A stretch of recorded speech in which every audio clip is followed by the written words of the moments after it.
My name is Anna Muckenfoos with the Ball State University African American Alumni Oral History Project. I'm here with Dr. Pamela Morris on Sunday, March 26th, 2017, to do an interview. So welcome, Dr. Morris, and thank you for joining us today. We're going to begin. Where were you born and when were you born? Okay, I was born in Indianapolis, Indiana, and I was born on February 1st, 1948. And what was your childhood like in Indianapolis? It was, grew up with both of my parents, and so I guess for me, it was a normal childhood. I'm the youngest, and my brother was almost 15 when I was born, so he had some issues with me coming into the world at the time that I did, and so because he had been the only child for almost 15 years. And so I came into the world on February the 1st and pretty much, had played with my neighborhood, other neighborhood children, and went to a neighborhood school number 63, which was an Indianapolis public school. And at that time, it was, you could walk to school, you could come home for lunch, and then go back to school in the afternoon. So, that was pretty normal for me. When I first started school, I started early, so I ended up being every year the youngest one in my class because they allowed me to enter kindergarten at 4.5 years old. Wow. Yeah, so I was always, which I think impacted me as a student because everybody else seemed to be so much more mature, and they were. And so I think that's why I became I was a quiet, shy person anyway, though, so I think that impacted the way I interacted with students at school and a little bit in my neighborhood as well. And what were your parents' names and what were they like? Okay, my father was Andrew Forrester Barnes, and he was absolutely wonderful. Unfortunately, he was only able to go to 5th grade because he was from a family of 9. And so in 5th grade, because his mother was very ill, she was having babies, and back then, the health care just wasn't as it is now.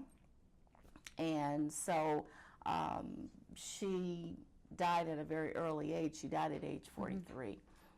But in the meantime, he had to, because she became ill, and she was ill a lot, and there were so many kids in the family, he was one of the older ones, so he had to quit school in grade 5 and work in the cotton fields. And this was in Kentucky, where he was born. And so, but he was a very hard worker, always had 2 or 3 jobs, and because he wanted my mother to be a stay-home mom and to take care, and especially when I came into the world, he definitely wanted her at home taking care of me, making sure she was there to, give me breakfast, lunch, and dinner. And so my mother graduated from Crispus Attucks High School in Indianapolis. And of course, at that time, that was just about the only high school African Americans could attend to get a high school education. And she was a stay-home mom, and she did not start working until I came to Ball State. And that's when she thought, okay, I can't sit around because she's no longer here. So she started working at the neighborhood drugstore. But they were great parents.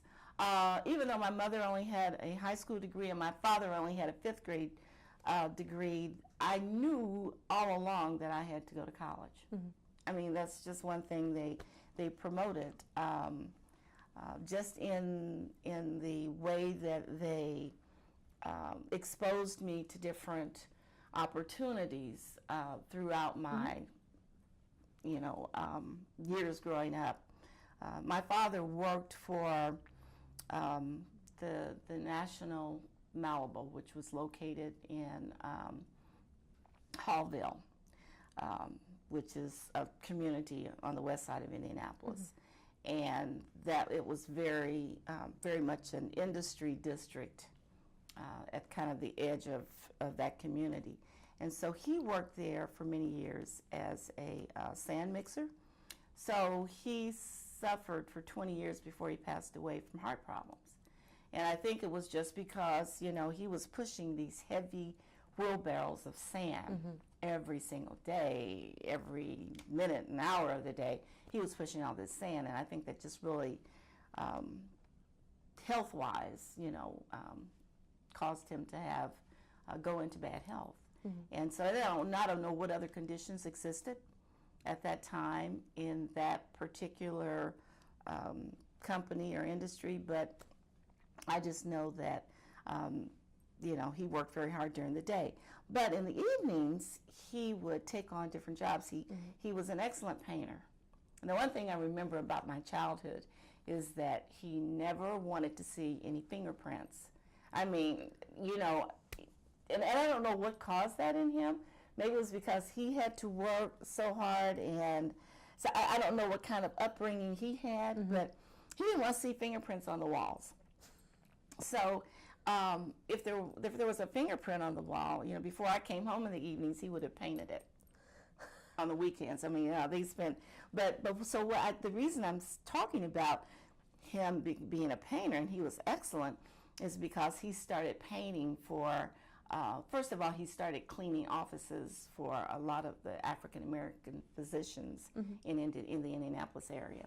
So he would clean their medical offices at night, and then they would bring him to their homes for painting because he was well known in the community for being an excellent painter. And so he would paint the inside of their house, he would trim the outside, so he would do a lot of work for a lot of the physicians, African American physicians in Indianapolis. And through that association with physicians, he would, you know, make sure that he introduced me to any time, you know, my mother would go pick him up because he didn't drive.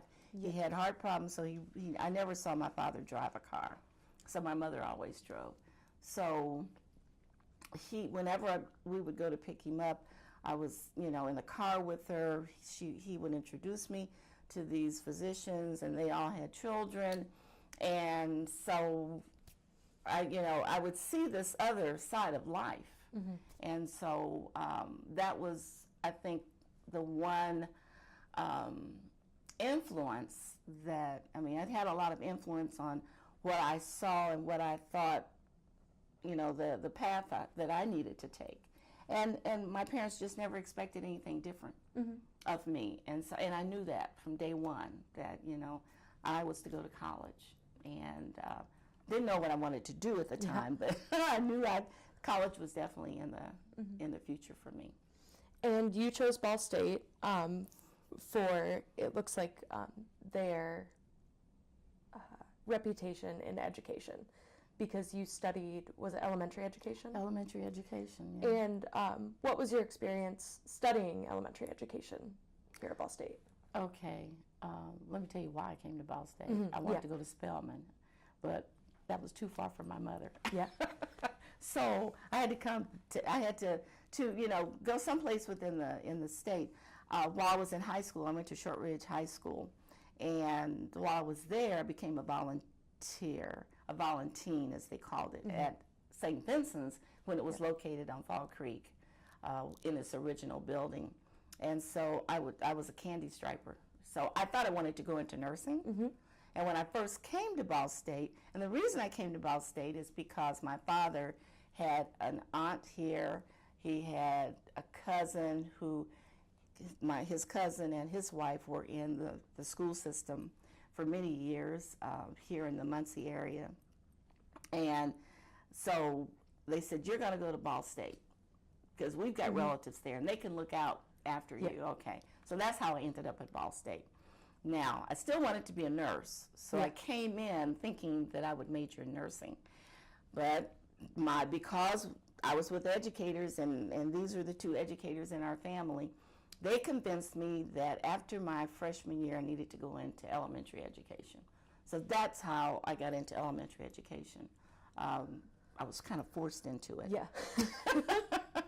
And so it was interesting, and that was okay, because at that time, when I first started here, it was a teacher's college, and then that next year it became a university.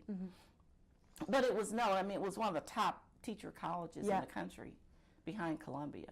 So I felt very blessed and privileged to be able to go through this teacher's college here. And I assume you had to student teach as a part of elementary education. Where did you student teach? And what kind of things did you do there? Yeah, I did my student teaching in Indianapolis, at school number 43. At that time, we had so many elementary schools. At that time, we had, I think, 114 elementary schools. So they were all numbered. They all had names, but they were all numbered. And so that's why it said school, 63. I started there and went all the way through IPS. And when I did my student teaching, I did it at school 43, which was located on Boulevard and or Capitol and 41st Street, I think, in Indianapolis. So it was part of the Indianapolis public school system. I have a vague memory of my student teaching experience. I think I was in an upper elementary class, like maybe 4th grade. And that experience, it just went by so quickly. The semester just flew by. So, but I enjoyed that interaction with the students, but kind of decided, I think at that point, that 4th grade the students were a little bit too young for what I wanted to do. So, but it was interesting. And tell me a little bit about your experience at Ball State. Did you live in the dorms at all? I did, and that's where I had my first negative experience. So I'm going to go back to my high school experience to kind of give you some context for what I'm about to say. Shortridge at the time was known as the only public high school that was considered college preparatory. And so that's why my mother did not want me to go to Addix, but wanted me to go to Shortridge, because still, my parents wanted me to graduate from college. So at Shortridge, there were some racial issues, but I wasn't as aware of them as... I apologize. We have to pause the interview for a technical problem. If you can, your sweater is running. One of the problems with these type of mics is that they they do. tend to fold into the clothing. Yep. So what I'm going to do is I'm going to raise it up to here where it's less likely to fold over, I think. Let's go this way. I'm sorry, this is... Rolling. Okay, now to continue, you were talking about your experience at Shortridge before coming to Ball State. Yes, I wanted to put my experience at Ball State into some context. And so Shortridge was known as a college preparatory school, and it was the only public preparatory school that we had in Indianapolis. During the 60s, of course, we African Americans or black students were still in the minority at Shortridge. And I participated. They had a lot of different activities. One thing we had was junior vaudeville, and we had the first black act in junior vaudeville. But I never thought about the fact at that time that we really weren't accepted, and it just never dawned on me, because I'd always been in a community that was very accepting. I lived in a predominantly African American community. And so I knew there were some racial issues, because we had Riverside Amusement Park was 2 blocks from my house, and black students couldn't go in. They had one day a year that we could go into the park. You could walk outside and see all the kids having lots of fun on the Ferris wheel, and all these different things that they were doing in this amusement park, but you couldn't go in. So it never dawned on me, okay, so what is this all about? I'm not accepted as a black person. I never thought about that till I came to Ball State. And that was my first experience. I was so excited when I got on campus. I was away from home for the first time. Yeah. So it was so exciting. And so, moved into DeMott Hall, and I arrived in the room before my roommate did. And so, my parents got me all situated and said their goodbyes and left campus. And so about 2 hours later, the door opened. And here was my new roommate. I was so excited. Here was this young white female, her mother, her father, and her boyfriend. And they all stood at the door and looked at me. And, here I am excited, like, come in, and what's your name? And so her name was Trudy. She walked in the door. Her parents walked in, and they all just kind of looked at me, with this cold look. So I didn't pay any attention to that at the time. And so they got her things settled. They, unpacked things, and then they left. And so still didn't think anything about it. But when she came back to the room, she wasn't very friendly.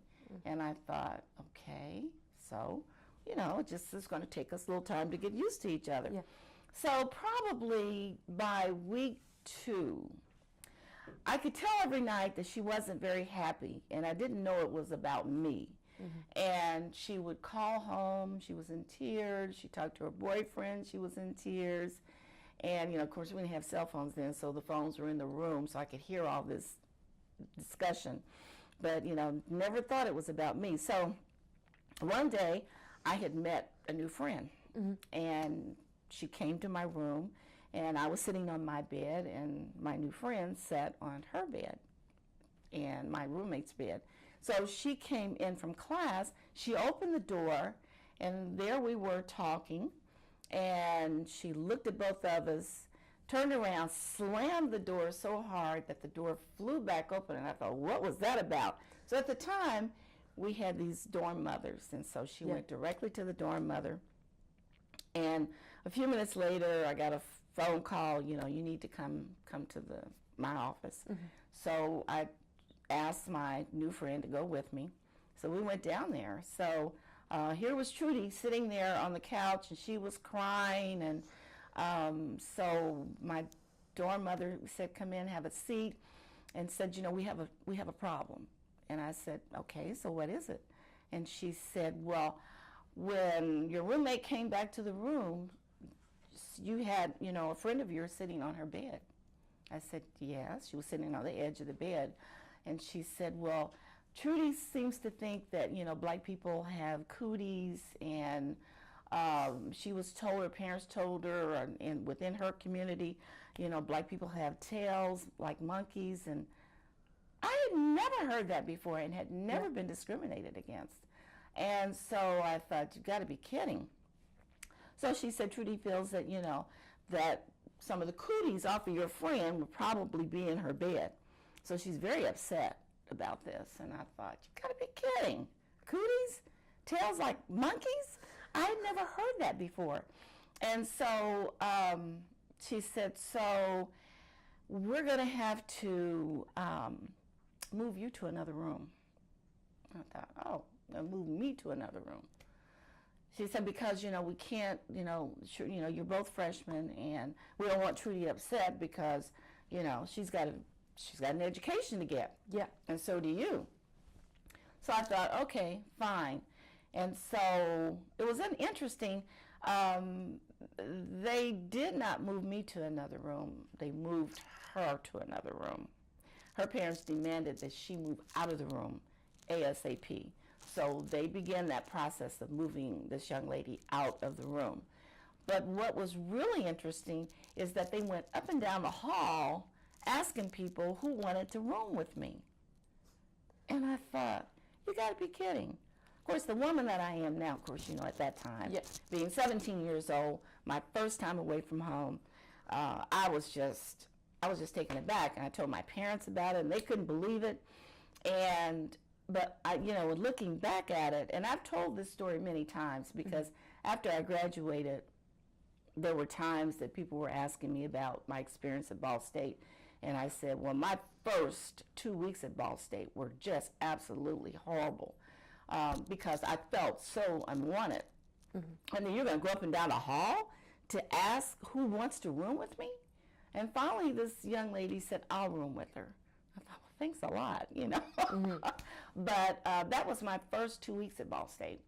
It was not very pleasant. I thought, okay, is this any indication as to how my experience is going to be at this university? Yeah. Maybe I need to go home, or maybe I need to switch universities. But so I hung in there because I had a support system through new friends that I met, and a few of my friends who we had gone to high school together, were on campus as well. And so, that's why the Tally, as it was known, which is changed now, became a meeting place for African Americans on this campus, because we had to create that community for support.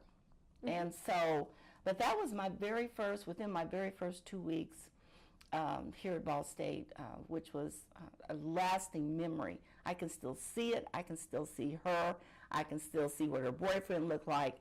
If I had to draw a description of her today, I could do that with every detail, because that made an impression on me, a very lasting impression, as you can see. There were years that I could sit and talk about it and cry about it because I felt so unwanted. I thought, what the heck? You got to go up and down the hallway and try to get people to live with me? So anyway, because I thought I was a good person, and I am, and I was then too. But, so that was my first experience with racism, period. And so that I was aware of. And so that really touched me, and in so many respects changed the way I looked at the world. And so then my next experience, so I had professors that I thought were fair. I was on this track to be, to get a degree in elementary education. And so I took a class in the summer because I wanted to come out in 3.5 years instead of 4. I was already, early in my, or young in with most of my classes because of starting at 4.5 years old in kindergarten. So I kind of wanted to keep that up. So I took a methods course. So I took 2 methods courses, I think that summer. And I can't remember which methods course it was, but a methods course.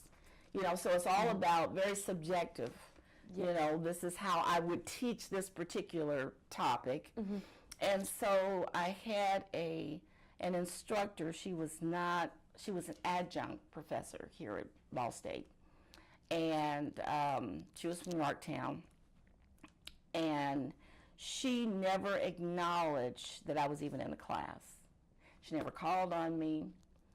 There were maybe 14 or 15 students in that methods class, and one student had looked at her seating chart, and she said, did you realize your name is not even on the seating chart? And I said, you've got to be kidding. So she said, no, when you get a chance, walk by her desk and see. And I did, and where I sat was a blank. And so it wasn't even on the seating chart. So the first assignment I turned in, we had to, write up, a strategy on how we would teach, and I can't remember what I wrote about. And I should have framed that, but she wrote at the top of the page. She gave me an F and wrote, "Bah humbug. Who would read? Who would be interested in understanding this mess?" And so I thought, you got to be kidding. So anyway, she gave me an F. Make a long story short, she gave me an F at the end of the summer session.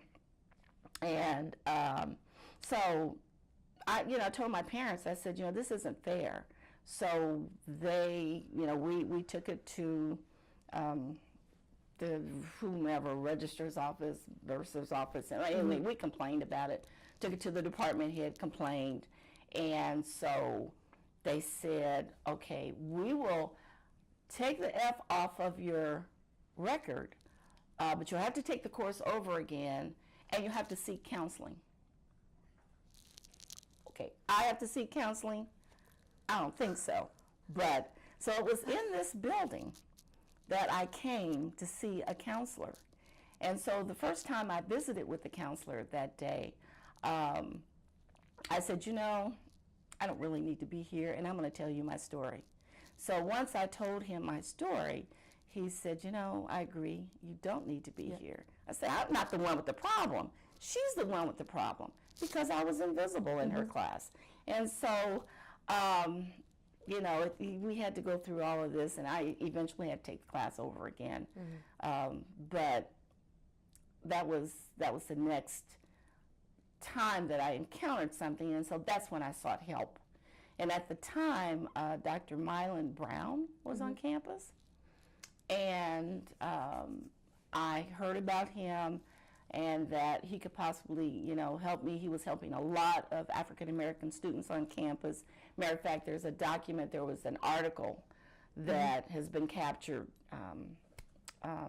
and we gave him at our reunion last summer. I think we gave him a copy of the article that we had on a plaque with all of our names signed on it at the time, because it came out in the newspaper, you know, about this racism on Ball State's campus. And so he became a support for me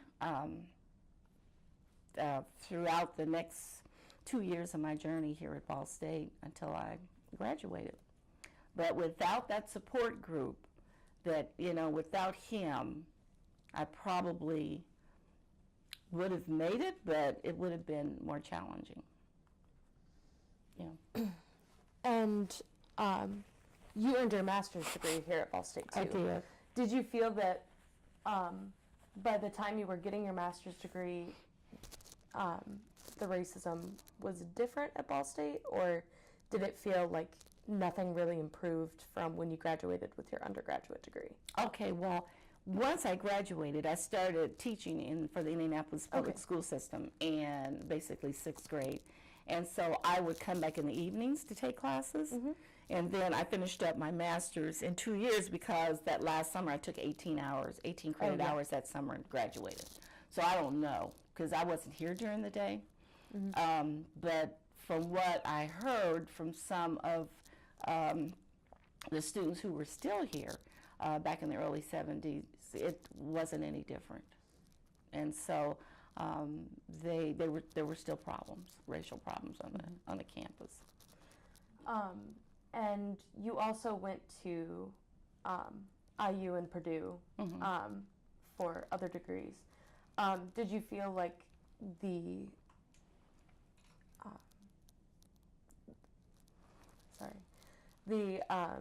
racial climate there was different, or did you think that it was similar? I know that there was a gap of about, I want to say, 16 years between when you graduated from Ball State and when you started attending IU for your administrative license. Right, and that was IU at that time had they rotate this, and I don't know if they're still doing it or not, but I went through the National Danforth Foundation Principal Preparation class that was at IU. So I really was not on campus. I mean, I was on campus on Saturdays. Yeah. And so, and they held it at IUPUI.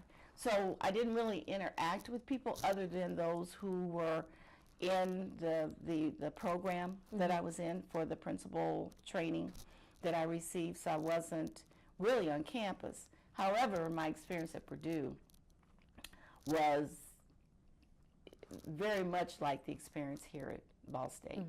And that was in '92 when I started at Purdue. Yes. I left, they recruited me from I was an elementary school principal at the time, and they recruited me from my principalship to start working in the Marion County Extension Office in Marion County, the Purdue Extension Office. So I worked there for 2 years and then started my doctoral program. And of course, eventually finished my doctorate in '97. But I was not, so I already had this experience at Ball State, so that just brought that back into my memory about what had happened here at Ball State. No, the Purdue, matter of fact, that's what my responsibility is to help our college create an inclusive environment where everybody feels welcomed and valued. And I've been working on that for I'll be with Purdue now 25 years in June. And so, but that was my responsibility. You know, I was the first African American to serve as the program director for 4-H in Marion County. And now I was the first African American female in the college to be tenured, and I'm the very first African American now to be promoted to full professor. And that won't be final until the Board of Trustees vote on it on April 21st of this year. So it's been a long road, but so anyway, I've had a lot of firsts at Purdue. So because of that, I have been subjected to a lot of racial comments, a lot of discrimination, and so very, very much the first few years at Purdue were very, very, very difficult and challenging for me. But I hung in there because I thought, okay, I've been through this, but not at the intensity, because this I was in a position, and so this was my job, and so the discrimination that I felt and that I experienced was experienced on definitely a weekly basis. So definitely more intense than it was here. And would you mind just moving your sweater away from your microphone? It's folding over just a little bit. Okay. Before yeah, that should work. Okay, thank you. But then, since you've graduated from Ball State, you've worked in various aspects of the education system, at various levels, from just being a teacher to an administrator. Would you mind just kind of elaborating on what you've done in the education system since graduating from Ball State? Oh, sure. So I taught elementary school, basically 6th grade. There were a few years I taught 5th grade. I didn't want 4th grade anymore from my experience as a student teacher. And so I did that for 18 years, and then I participated through IU in this principal preparation program and became an elementary school principal in '89. Did that, went to Purdue with 6 of my upper elementary school teachers, and we went there for a training for a new program we were going to implement at the building. And one thing about my leadership, I'm always visible. I want to be in on the ground floor on any new program that was going to be implemented in my building. And somebody at Purdue was impressed with that, so they started recruiting me. I'd only been in my principalship for 18 months, so I thought, this is crazy. I'm not going to leave IPS for a position I don't know anything about. So, but they finally convinced me to come to Purdue. So I served as the program director for the 4-H program in Marion County for 2.5 years. Then they brought me on campus in the 4-H department at the time. Now our 4-H department is separate because now the department that I started in is now an academic department. And so I served as a program coordinator working with 4-H programs across the state when I first went on campus at Purdue. And once I finished my doctorate in '97, then in '98, I was brought in as a tenured track faculty member. And so basically still doing some of the same things that I had been responsible for. My doctorate is in curriculum and instruction from the College of Education at Purdue, and my dissertation focused on looking at attitudes towards the incorporation of a multicultural program in the few counties that I interviewed, because they all had extension boards, and the boards were not diverse, and they were not very open to any students participating in 4-H other than those who were traditionally participating. And so they weren't open to, reaching out to the Latino or reaching out to the African American communities within those counties. And so that's what I researched. So that continued to be my academic and scholarly area. And so in 2005, they created a new position in the college as an assistant dean and director of an office that didn't exist, the Office of Multicultural Programs. So I'm still currently in that office as the director and still serve as an assistant dean in the college. But then in the meantime, we developed a new requirement for our students. All of our undergraduate students have to have 3 credit hours in multicultural understanding. And so I was asked to develop the course that I still now teach, which was first taught 10 years ago in 2007, and I teach it every semester. It's even online, and we even teach it in the summertime. And so that kind of sums up, but my office is responsible for the recruitment and retention and graduation of underrepresented ethnic minorities and first-generation college students. And so at the undergrad level and the grad level. So I have a staff of 3 with a couple of grad students getting ready to hire a postdoc for the fall to help with the to continue some of the research that I do. But I have an assistant director who focuses on the recruitment of high school students and into our undergrad program. And then I focus more on the recruitment of students into our grad program. And so, but then we're also responsible for not only educating students, but educating our faculty and our staff. And so we have a broad scope of responsibilities in my office. So that kind of sums up what I've been doing over the last, how long has it been? Since Ball State, since 69. And your experience as an elementary teacher, or not teacher, principal, do you think that's really influenced the way that you work as a dean in a college? Are there similarities, or is it completely different? Oh, it's completely different. Well, you're still working. I mean, I tell you, it's different working on a university level when you're working with faculty. When you're working, especially as associate professors and full professors, they are tenured with the university, so you really can't ask them. I mean, you can ask them to do something; they don't have to do it. Yeah. And so that's still a struggle for me, and working with some of my colleagues at Purdue, trying to get those people who really need to attend some of these sessions or workshops to get them to say, okay, I'll do this. For instance, we have cultural centers.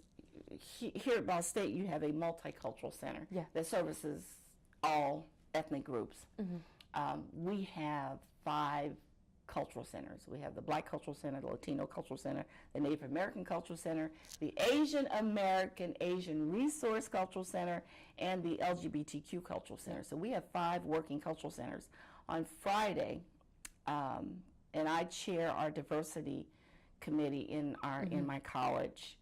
We were sponsoring what they call Fabulous Friday over in the LGBTQ Center, and I only had a few of our committee members to show up. Now, either they forgot, but normally I have at least 10 to 12 of our committee members to show up.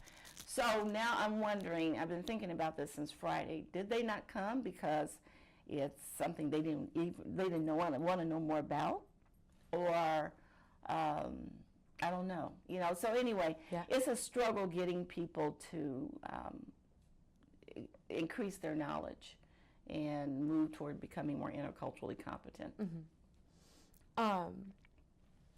And you're an associate dean or assistant dean in the Department of Agriculture. In the College of Agriculture. Yeah, we're a college. Do you think that's an interesting place to have a multicultural position in that college? It or- is. You know, I get asked this all the time, like, what does that have to do with agriculture? Well, it has everything to do with every discipline.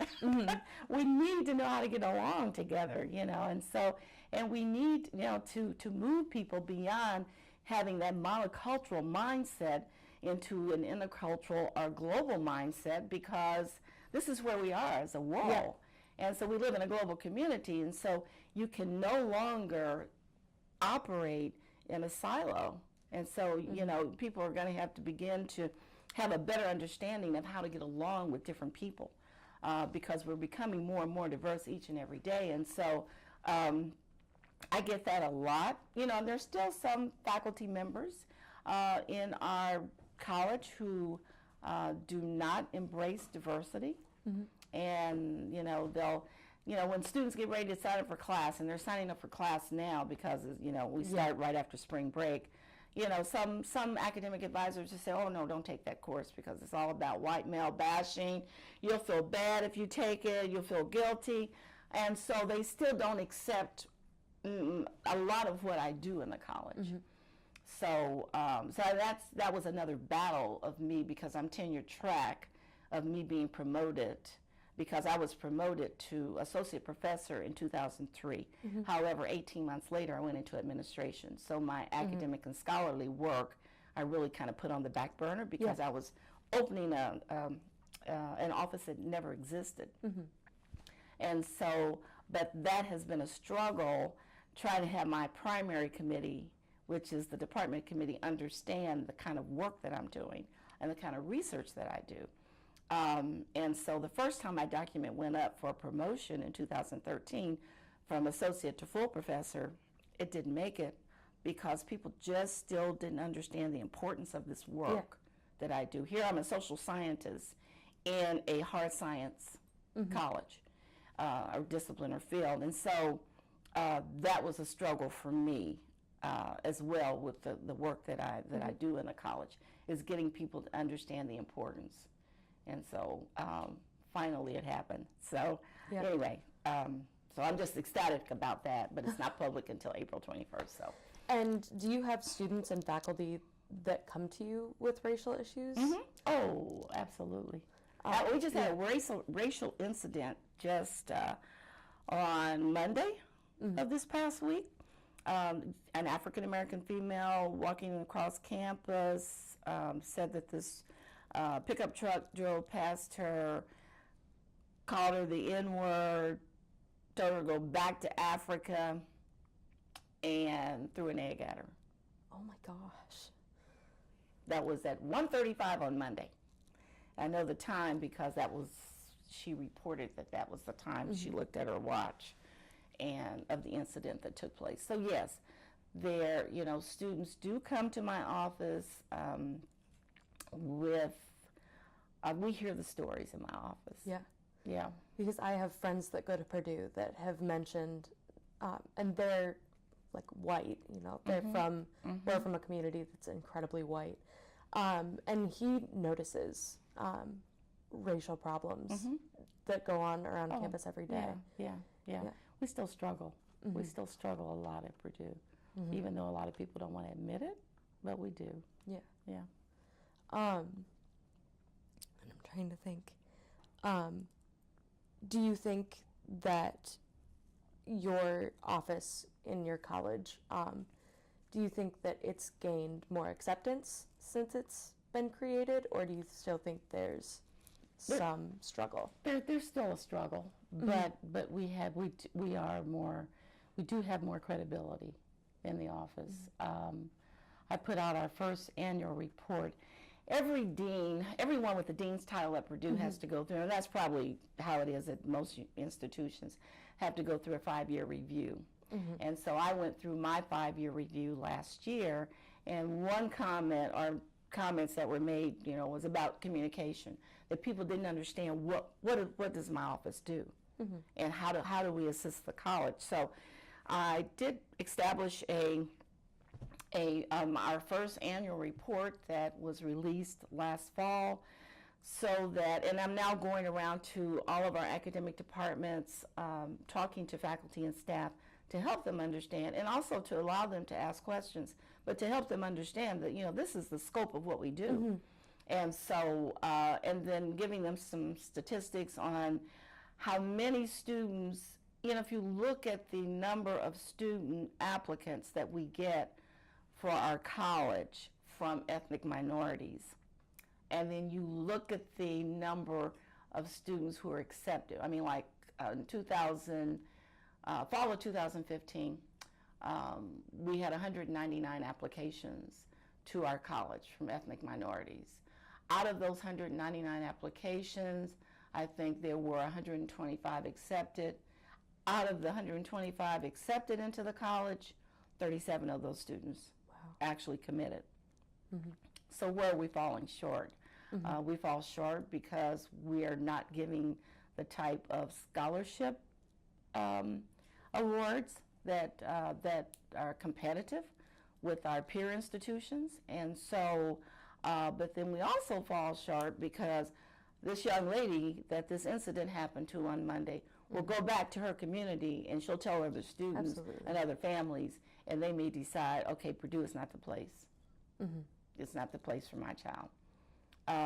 And so there are, so my office struggles with that because that's what we're tasked with. And, so that doesn't make our job easier. We just had an incident. I work with some of our 1890 institutions, and I don't know if you know what those are. Those are the land grant institutions that were identified in 1890 that are HBCUs. There originally were 16, and then they brought in Tuskegee, so there were 17 for a long time, and then just recently they brought in Central State, and I think another HBCU was brought in a couple of years ago, so they're now identified as land grants. And they created this 1890 land grant system because the 1862 land grants across the country were not assisting the black farmers. And so are working with limited resource audiences across their communities. And so the closest land grant to Purdue would be probably Kentucky State in Frankfort, Kentucky, and then the next closest would be Tennessee State in Nashville. But I go to 4 of the land grants: FAMU, Alcorn State University in Mississippi, North Carolina A&T in Greensboro, and Tuskegee to recruit undergrad students into our grad program, because they, of course, the 1890 institutions have agricultural programs, so it makes sense for us to go there. So we just had an episode that happened at one of those 4 that I just talked about, of a student who we had recruited, and she was denied admittance into the grad program in one of our departments. And so this institution's very upset because they said, this is one of our stellar students. Why is it she couldn't make it into Purdue? And so there were reasons given as to why, some of the reasons I don't understand. But so anyway, that has had a ripple effect, because then I had another colleague at another institution sent me a text message and said, I just had a student ask me about coming to Purdue for grad school, and I just told him, no, don't even apply, because he had talked to the person who's upset at this other institution. And so, it can have a ripple effect if things are not handled. And I'm not saying that this student was discriminated against, but the case that the associate dean at this institution was making is that you have 2 of our students who are there who were not as capable as this student. And so therefore I'm having a real problem with the fact that she was denied admission. So those are challenges that we continue to struggle with. And are there, could you just clarify what an HBCU is? Historically Black institution, historically Black college and university, HBCU. Perfect. And then are there other offices like yours in other colleges around the Purdue campus? Yep. They don't have as broad of a scope that we have. The other offices on campus, engineering has 2 or 3 offices. Of course, You know, that's our largest They're college. huge, yeah. That's our largest college on campus is engineering.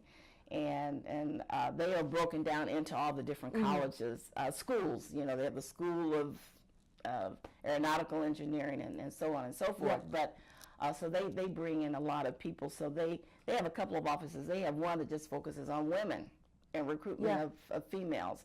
Then they have another one that focuses on the recruitment of ethnic minorities. And so, but many of them do not across campus have as broad a scope as we do. And they certainly don't offer a course out of that office like we do. And agriculture, do you have a background in agriculture, or did you just kind of fall into this? I was recruited for my principalship, yeah. I alluded to that a few minutes ago. The fact that I went to Purdue for a 4-day training with 6 of my upper elementary school teachers, and someone there, because I was a principal and came with my teachers, felt like, you're the kind of person we need here at Purdue. So they started recruiting me. No, I have no background. I mean, elementary education. Yeah. And certainly my PhD is still in education. Yeah. Yeah. But like you worked with 4-H, and did you ever do 4-H as a child or not? You know, I did 4-H one summer. I made a cake. Oh, I did that too. Yeah. And that was the only experience. I mean, that's the only way I knew anything about 4-H. So when they recruited me into 4-H as the program director, but they wanted to give me still an administrative position to lure me into Purdue. I'm going to say lure me in, but to recruit me, I thought, I really don't know anything about 4-H. I made a cake one summer, and that was it in home ec. And so no, I had no idea of the breadth and the depth of the 4-H program when I was recruited into that position, no. And do you feel like your job is very agricultural based, or do you not touch on the agriculture subjects very much? You just focus on the multicultural aspect of it. I focus more on the multicultural aspect of it, but I have to know about our career opportunities. We have 11 academic departments and 34 majors. And so I have to know something about those, because when I go to these 1890 institutions to reach out to their undergrad students to encourage them to come to Purdue for grad school, I have to know something about those majors. Yeah, so I do. I mean, I pretty much know our biochemistry department, you know what, you can go through the biochemistry department and be a pre-med, or pre-dentistry, or pre-pharmacy. You know, one student from pharmacy codoed over into our college into biochemistry, because I said, that's a route that you can take that may be a little bit different from what you're doing in pharmacy. So, I have to know something about all the departments. You know, if you want to be a veterinarian, a lot of our students go through our animal science department to be a veterinarian. And then we've got entomology and food science. And so helping students understand what career opportunities, they might look for going through those different departments is part of my responsibility. We have one department, our agricultural and biological engineering department, that's the engineering side, or that's the agricultural side of engineering. And so yeah, you have to know something about all those departments.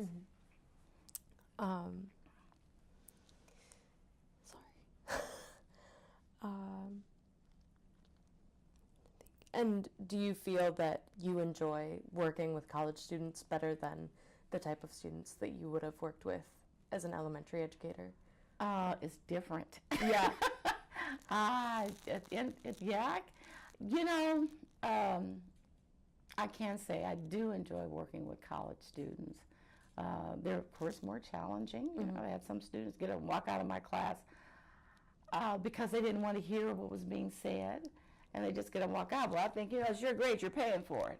And so if that's the way you feel, then, I can't stop you. Yeah. Of course, college students have more freedom, and now with this freedom of speech thing going on, they feel they can say anything and everything. And I do get, some students who just refuse to respect women faculty, especially in our college. Yeah. Because, it was predominantly white men. And so we just had a discussion about this. I had a discussion with a few faculty members just the other day about the fact, I had a student who called me on the phone right before spring break. And she said, I answered the phone and, always answer and say Pamela Morris. And she said, Pamela. And I thought it was someone, I thought, well, this isn't anyone I know, but lately I've been having a lot of publishing companies call, trying to get me to publish with them. And so I said, yes. And she said, I'm in your AGR 201 class online. I thought, this is a student calling me by my first name? You don't know me like that. You don't know me like that. And so it was really interesting. So she had some concerns, and I didn't answer her question because, number one, I was in the middle of finishing a report. And so I said, I think the best thing for you to do, you want to know about your grade, my administrative assistant can go into Blackboard and help you through that. I said, but I want you to put your concerns in an email, and then I will get with the teaching assistant who works with the online class. We can have a meeting and sit down and talk about your concerns. And so I pushed her to my administrative assistant for her to clarify some things on Blackboard. And so we did get a meeting, but she comes in very hostile, and I immediately told her, I introduced myself as Dr. Morris, to kind of give her a hint.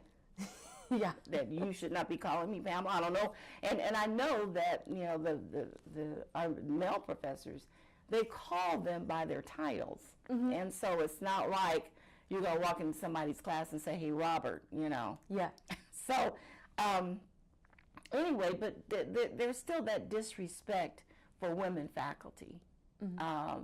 And even sometimes among the male faculty members, there can be some disrespect. Is it getting better? I don't know. Female faculty members in our college still are concerned about how students respond to them. And so it's kind of double whammy on me because I'm not only female, I'm African American. And so that puts another layer of possible disrespect or discrimination. And I noticed that, sorry to go back to your time here at Ball State, but you were a member of the Alpha Kappa Alpha sorority. And what was your kind of experience there? Oh, that was one of my greatest experiences.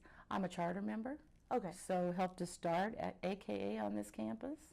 And so I was part of the interest group. Alpha Kappa, Kappa Tau Sigma was the interest group that existed for many years because we didn't have AKAs on this campus. And so we worked hard and made it happen. In 1968, we became a chapter. And so those were the great years. Because of my affiliation with the sorority, that helped to take some of the tension off of some of the racial issues that were, that existed at the time. And I know that Purdue has a large Greek community. Is there an Alpha Kappa Alpha chapter at? Yes. And have you worked with them at all? Or? I tried to, but I'm really so busy. I can't do it.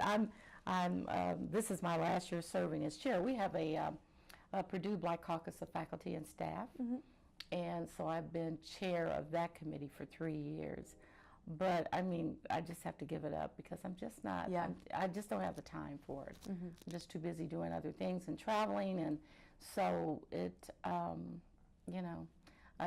Like I've been traveling for 3 weeks now, and so they meet on our grad chapter. We did start a grad chapter in West Lafayette, and so the grad chapter meets on Sundays, and it's very difficult for me to get back over to campus to even be involved in the grad chapter.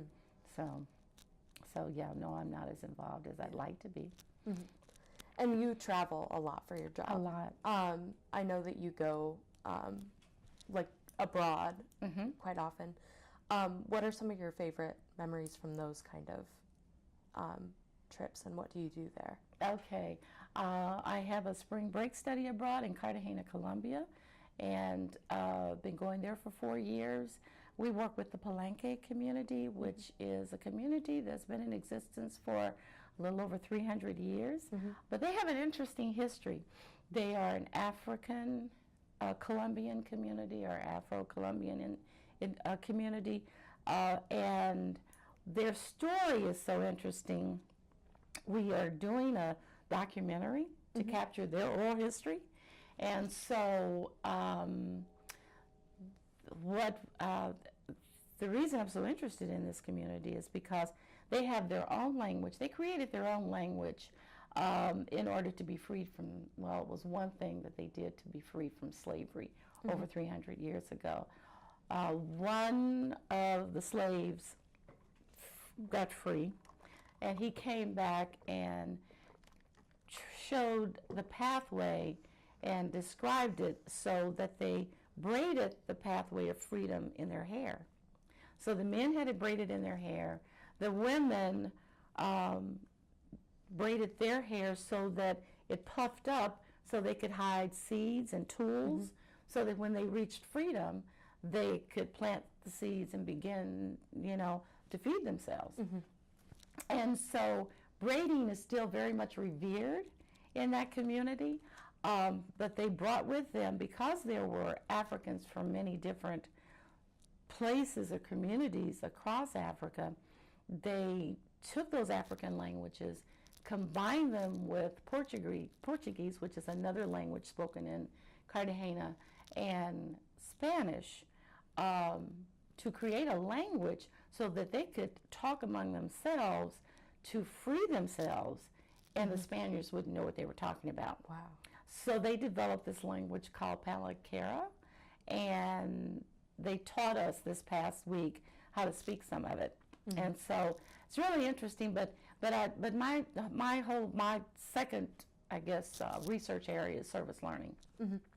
So we do a service learning in helping, people, what do you want in this community? What are your needs? And then helping to address some of those needs when we're there. I've traveled all over the world. Last year I was in West Africa for 2 weeks at the only agricultural university there in Guinea. And I worked with faculty to help them understand how important it is for a Muslim country to start integrating gender into their curriculum, into their conversation at the university. And so that was really interesting. That was probably my most interesting workshop I've ever done, because they didn't speak any English, they spoke French, and I had to have an interpreter because I don't speak French. And so that was really interesting for 2 weeks. And to see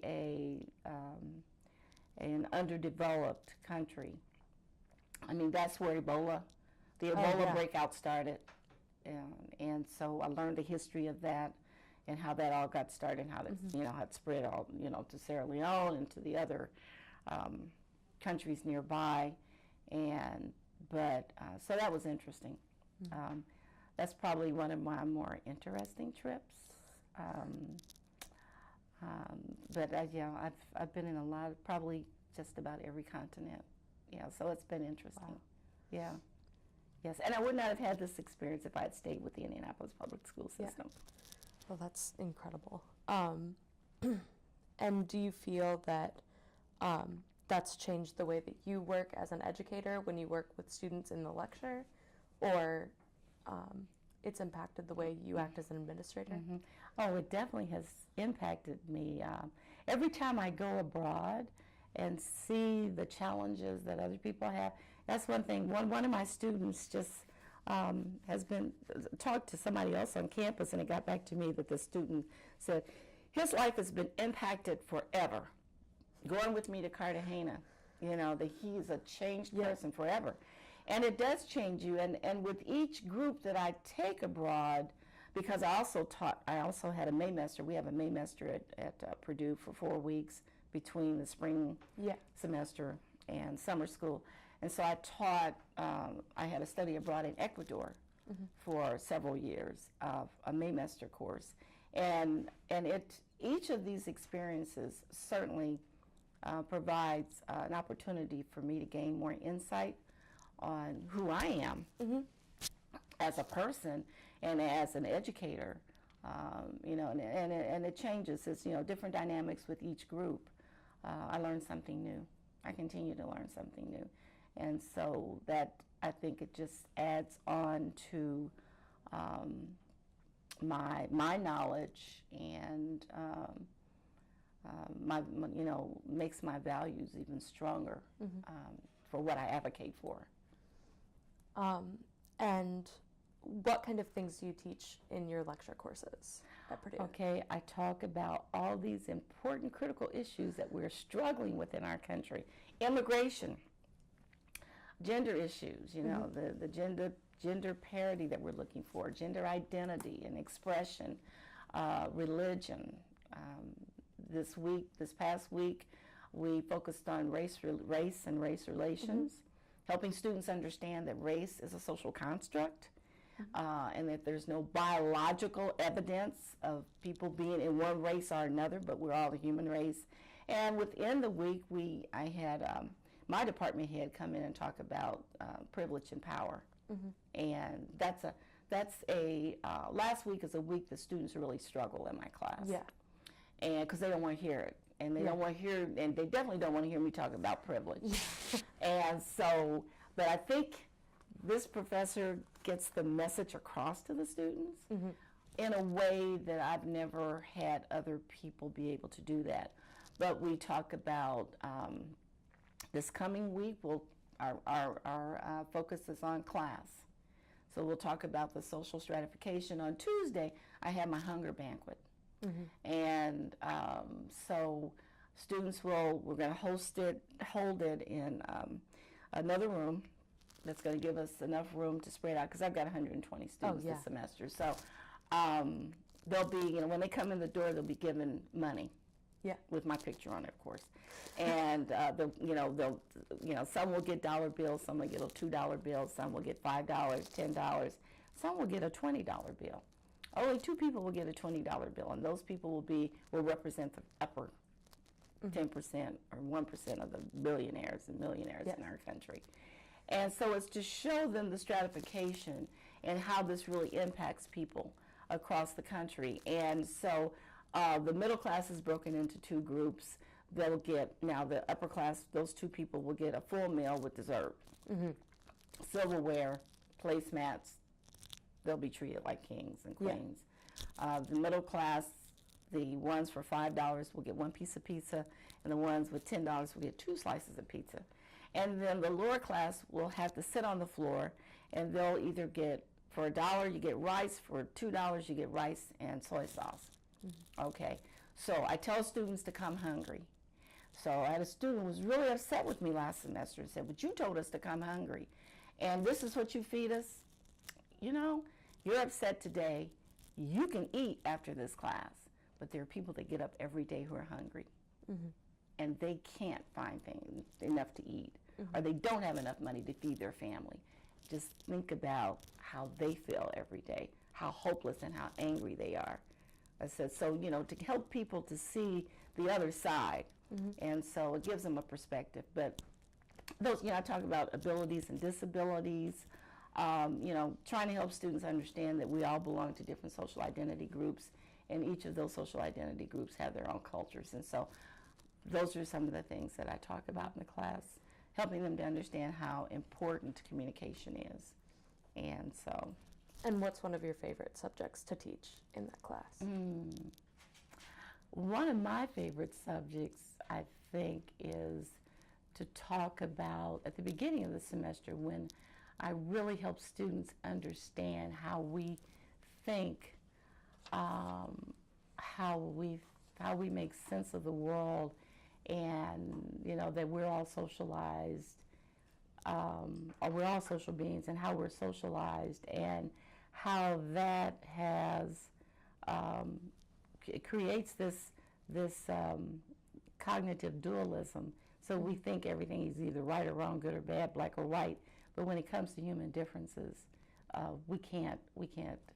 we have to move beyond being dualistic in our thinking and to be more multiplistic and relativistic in our thinking. So I think that's the part at the beginning of the semester that I really like teaching and helping students to see there's a different way to think about things and how we need to begin to respect each other and each other's perspectives on different issues. And that kind of sets the stage for the entire semester. Mm-hmm. And just before we go on, do you mind straightening your sweater one more time? I'm so sorry. Now we're rolling. Okay. And so from like what you teach, have you had students come to you and say like that they've really been influenced by your class that they've taken? Oh yes, and I've changed the way I teach. Yeah. And I think through all my travels, just gaining more knowledge and having a better understanding of people, I've changed a lot of the ways that a lot of my teaching methods and pedagogy, and so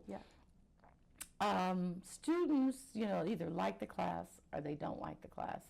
Mm-hmm. Very seldom do you get too many students that are in that in-between spot. Yeah.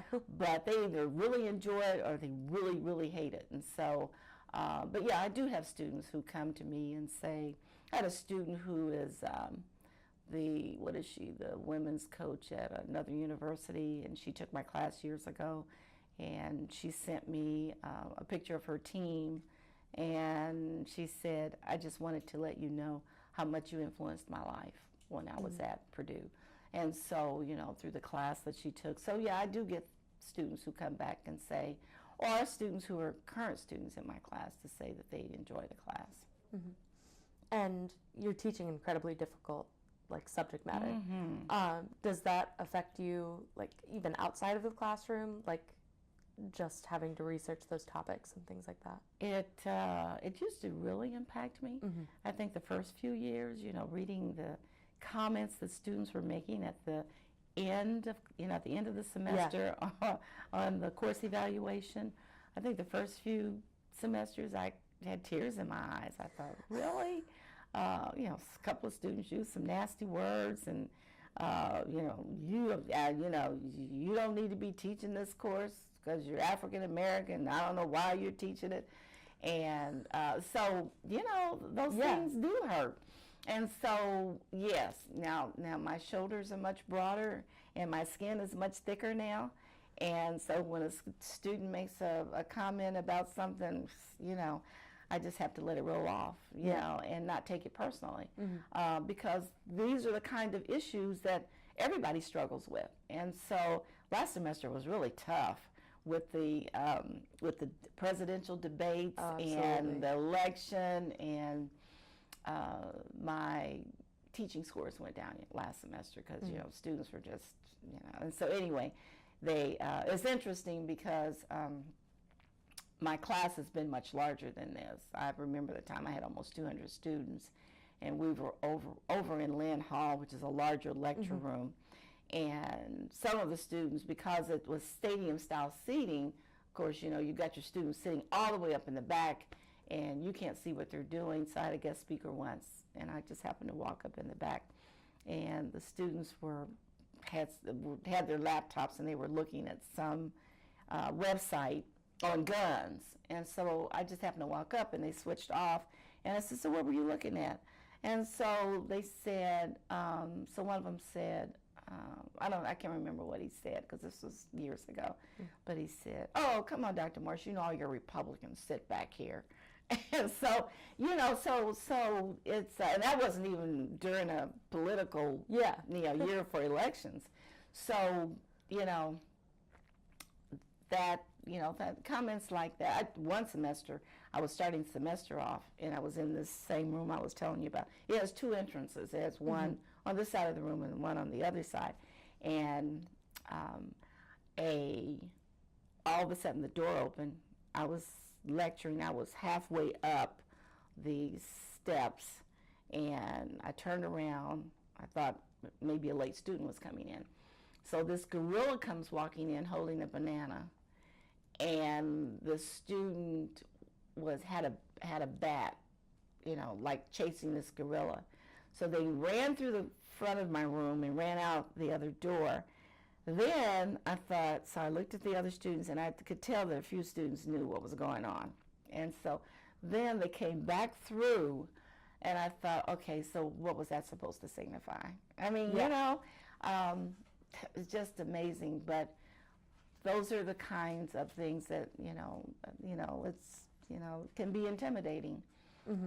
A large lecture class of university students can be intimidating if you're not used to it, And do I still get nervous when I go into class? Yes, especially when we've got certain topics. I know we'll have a very heated discussion on Tuesday when students come hungry and they get rice. Yeah. But hey, that's how life is. And so, but it hopefully helps them to understand the point I'm trying to make. But yeah, so I think I'm answering your question. I don't know. Yeah, you did. And then I'm trying to think. I had a question and I lost it.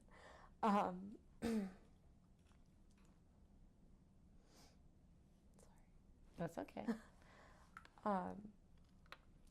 The subject matter of what you teach has to change every year because, new events come up and things like that. What are some of the things that you've had to teach that have really stuck with you that may have changed throughout the years? Well, this whole thing is of immigration. I mean, I try to keep current on that. I try to bring speakers in. I don't speak to that.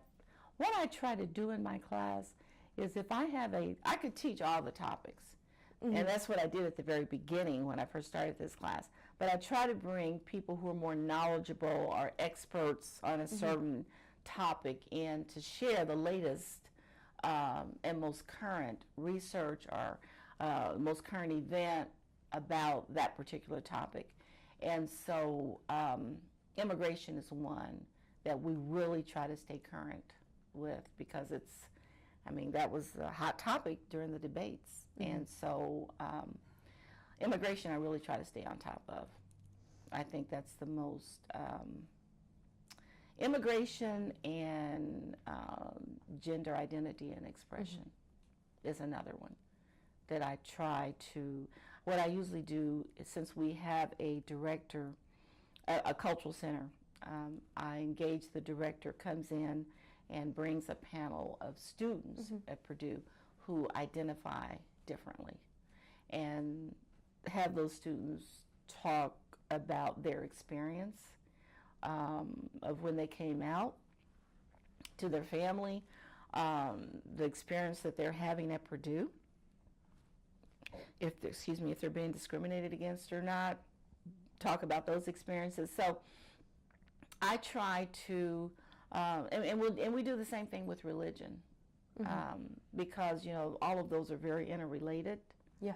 When you look at immigration, when you look at religion, and when you look at gender identity and expression, then you're getting to the heart of some people's values and beliefs. And so those are all topics that I try to be very careful about staying current.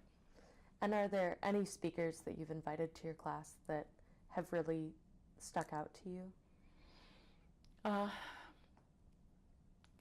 Well, yes, all of them kind of stick out. I mean, I have so many speakers that come. I had a speaker, and what I do since I'm in agriculture, what I used to hear from some students. What does this have to do with agriculture? Well, what does it have to do with us as human beings?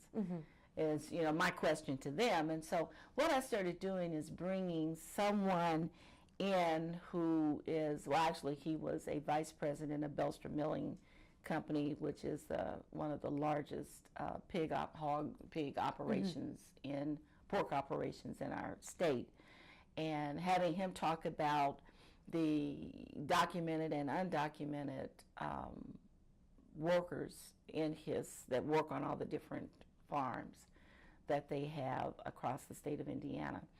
And so he usually brings one of the one of his workers in, one of the Latino workers in with him to talk to the students. And this past semester, he brought a young lady who shared her story about how she has violated the DREAM Act because she was caught driving while drinking and received that was a violation. And so she told her story. Some of the students didn't appreciate her story, but some students really enjoyed the fact that this is a young lady who's involved in this, who may have to be sent back to her country because of this violation. And so, and to talk about being undocumented and what that meant, that's very impressive. You know, we can talk about people being undocumented all day long, but until you actually speak with someone and have an opportunity to ask questions, then it's still, I can still separate myself from it. Absolutely. And is there anything that you would like to bring up before we close the interview that we haven't touched on yet? I don't know. I think we've touched on just about everything. I can't think of anything other than the fact that we didn't talk much about my involvement still with Ball State. I'm also a member of the Ball State Alumni Council.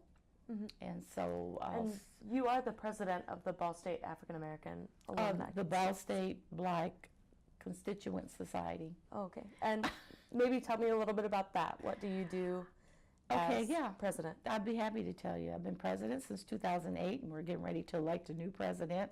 So when we first started this organization, it was started back in the late 80s, and it was a way to bring many of the Black alumni back on campus to network, to enjoy each other and, reflect back on days at Ball State.